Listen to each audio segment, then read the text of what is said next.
পাশাপাশি আমরা বিভিন্ন কার্যক্রম করে আমরা একটা গোটার করবো আপনারা বলতে আপনারা বিভিন্ন ব্যস্ততা পরবর্তীগুলো দেখাবো। পাশাপাশি আপনারা দেখছেন যে ওপার কাজ পরিচালনা করছে, আপনারা যে বিজ্ঞানকে অলরেডি ওপার করে আমাদের বিভিন্ন যার বিভিন্ন সম্প্রদায় সেখানে কিছু ভগবানের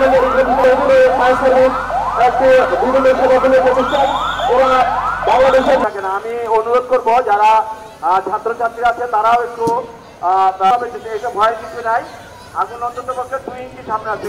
ধন্যবাদ। আমরা একটা করতা ধন্যবাদ। এছাড়া কোনো ভিজা বস্তা বা খাতা দিলে নির্বাপন করতে পারবো। সবাই একটু পিছনে আসি, সবাই একটু পিছনে আসি, স্যার দেখা যাচ্ছে না। আগুনের দিকে তাক করবো, সামনে যাইতে হবে, অন্তত পক্ষে 6 থেকে 7 ফিট দূরত্ব থাকতে হবে। হ্যাঁ, এভাবে আমরা অগ্নি নির্বাপন করতে পারি। যারা আছে ফ্যামিলি পর্যায়ে অবশ্যই কাউন্সিল করবে। আমাদের মা অথবা বোনেরা যারা অগ্নিটা নির্বাপন করতে হবে তার একটি উদাহরণ আপনাদের সামনে উপস্থাপন করছে।